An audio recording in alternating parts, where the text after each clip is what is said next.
Namaste and welcome to the podcast where we're going to share you about the real stories, wisdom and transformation.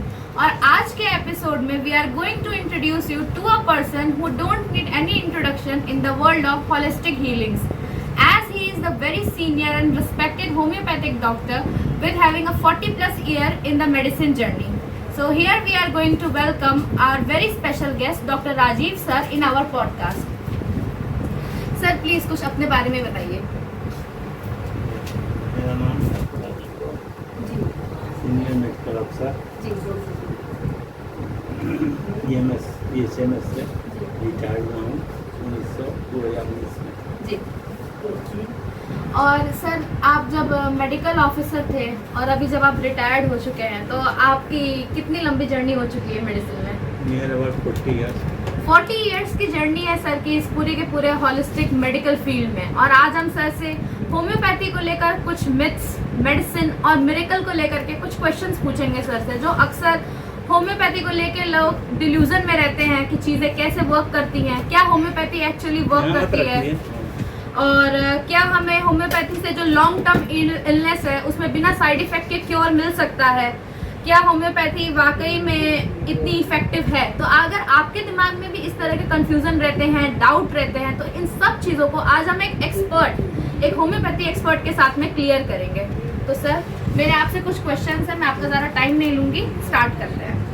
Sir तो जो ये homeopathy है, क्या sir ये एक real science है? यस, रियल साइंस है। तो अक्सर जैसे लोग डिल्यूजन में रहते हैं कि एलोपैथी में जल्दी ट्रीटमेंट होता है, फास्ट रिजल्ट्स आते हैं, होम्योपैथी स्लो है, तो क्या ये सही बात है? नहीं, ऐसी बात नहीं। सर तो मतलब इस तरह के डिल्यूजन्स पे आप क्या कहना चाहेंगे कि होम्योपैथी को के ट्रीटमेंट रेट को लेके? नहीं, होम्योपैथी का बेस्ट सिलेक्शन ऑफ मेडिसिन हो जी, तो ट्रीटमेंट रेट कोई एलोपैथी से कोई कम नहीं है। तो सर ये एक तरह का मिथ है कि होम्योपैथी में स्लो ट्रीटमेंट्स आते हैं, हाँ, नहीं। ये मिथ है सर। और क्या होम्योपैथी में जो ये क्रोनिक इलनेस होती हैं, जैसे आजकल के यूथ में लड़कियों में PCOS बहुत हो रहा है, तो क्या इसका ट्रीटमेंट है? बिल्कुल है। और सर ये मतलब उतना ही टाइम लेता है जितना एलोपैथी से मेडिसिन जी हाँ। लगती है, या फिर ज़्यादा उतने ही टाइम में? और सर ये जो ये आजकल मॉडर्न डे लाइफ में जो स्ट्रेस, डिप्रेशन, एंजाइटी है, इसके इसकी लिए बहुत अच्छी दवाइयाँ हैं होम्योपैथी में अक्सर लोगों को लगता है कि हमें एलोपैथी की तरफ शिफ्ट हो जाना चाहिए, जो यूथ्स हैं कि हमें थेरेपी लेना चाहिए एंजाइटी एंड डिप्रेशन एवरीथिंग को लेके। बट सर खुद बता रहे हैं कि होम्योपैथी में कितनी इफेक्टिव दवाइयाँ हैं इन सब को लेके। और सर इंक्लूडिंग मी, जैसे आजकल के जो यूथ्स हैं वो वेट के इश्यूज को लेके स्ट्रगल कर रहे हैं, तो क्या होम्योपैथी में इसके लिए भी दवा है? उसकी दवा है वेट के लिए, उसके साथ साथ अपना भी करना पड़ेगा, इससे फिजिकल एग्जर्शन। सर आप कुछ लाइफस्टाइल को लेकर के बताइए हमारे व्यूअर्स को कि अपनी लाइफस्टाइल सुधारने से कैसे हम अपने वेट वगैरह को सही कर सकते हैं। मॉर्निंग वॉक कीजिए जी, डाइट कीजिए, फास्ट फूड नहीं लीजिए, जी है कि नहीं? जी सर। यही इन्हीं सब चीज़ों को ध्यान रखना होगा। अच्छा सर, और जो अक्सर हमने भी बचपन से देखा है, वो जो मीठी गोलियां आती हैं होम्योपैथ में, जो शुगरी पिल्स हैं, तो सर क्या वो एक्चुअल में इफेक्टिव होती है या फिर वो फिजियोलॉजिकल हीलिंग है हमारी? शुगर और मिल्क जो पिल्स आती है वो जी। प्लेन होती है, जी जब उसमें हम दवा डालते हैं तो वो मेडिकेटेड हो जाती है, हाँ। तो इफेक्टिव क्यों नहीं होती है? सर, और अक्सर ये होता है कि कुछ प्रिकॉशंस दिए जाते हैं दवाइयों को देने समय में, तो सर ऐसी क्या गलतियां हैं जो अक्सर पेशेंट करते हैं दवाइयों को लेने में जिससे उनको इफेक्ट नहीं आता है? ऐसे बहुत सारी चीज़ें एसेंशियल, जैसे सेंसिटिव चीज, कच्चा लहसुन हुआ, प्याज हुआ, हींग हुआ, अदरक एसेंस से होम्योपैथिक मेडिसिन प्रॉपर्टी जी, बर्बाद हो जाती है। ओके इसका कारण ये है कि मैं डायरेक्ट टेबलेट को अपने इनहेल नहीं करता हूँ, जी, धीरे धीरे सेंसरी ऑर्गन थ्रू सलाइवा हमारे यहाँ वर्क करने जाता है। जी, इस बीच में हमको इस तरह का दवा लेंगे हाँ, तो काम नहीं करेंगे। Okay sir. सर और जो ये अक्सर एक डिल्यूजन है कि जो हमारा मॉडर्न मेडिसिन है या जो MCC वगैरह है, सर क्यों आज भी होम्योपैथी को क्रिटिसाइज करता है जबकि होम्योपैथी में इतना ग्रोथ हो गई है?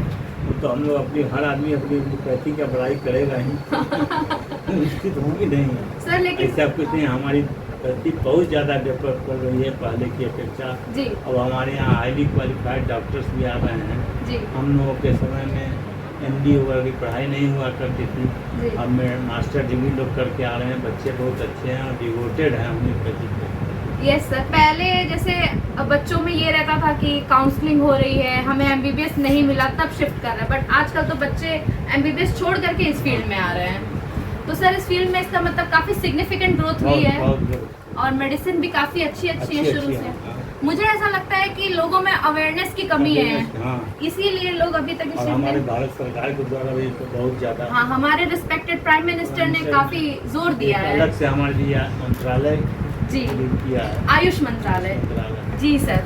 तो सर आपको इन सब चीज़ों से लगता है कि ये भी एक डिल्यूजन ही है, इनफैक्ट होम्योपैथी जो लोगों के थॉट्स है, थिंकिंग है, उससे कई ऊपर है सर। और एक चीज़ और है, आपको ऐसा लगता है कि मॉडर्न वर्ल्ड में और आगे जाके फ्यूचर में एलोपैथी को रिप्लेस कर सकती है होम्योपैथी? कर सकती है। कुछ चीज़ें हैं, कहीं इसके भी सर्टेन स्कोप और लिमिटेशन हैं जी, जैसे सर्जरी केस में हम इतना डेवलप नहीं है जी, तो वहाँ उसको मॉडर्न साइंस में ही हमको ही करना पड़ता है। हाँ, लेकिन सर बिसाइड आजकल मैंने देखा है जो मेट्रो सिटीज़ है उसमें भी लोग अब आयुर्वेदा एंड होम्योपैथी की तरफ ज़्यादा शिफ्ट हो रहे हैं, क्योंकि एलोपैथी में अपनी कुछ डिसएडवांटेजेस हैं, साइड इफ़ेक्ट्स हैं सर। और एक चीज़ और है, हमने भी बचपन से सुना है कि होम्योपैथी एक ऐसी स्ट्रीम ऑफ मेडिसिन है जिसमें कोई साइड इफ़ेक्ट नहीं है, बस सही है, कोई साइड इफ़ेक्ट नहीं होता है किसी भी तरह की मेडिसिन का।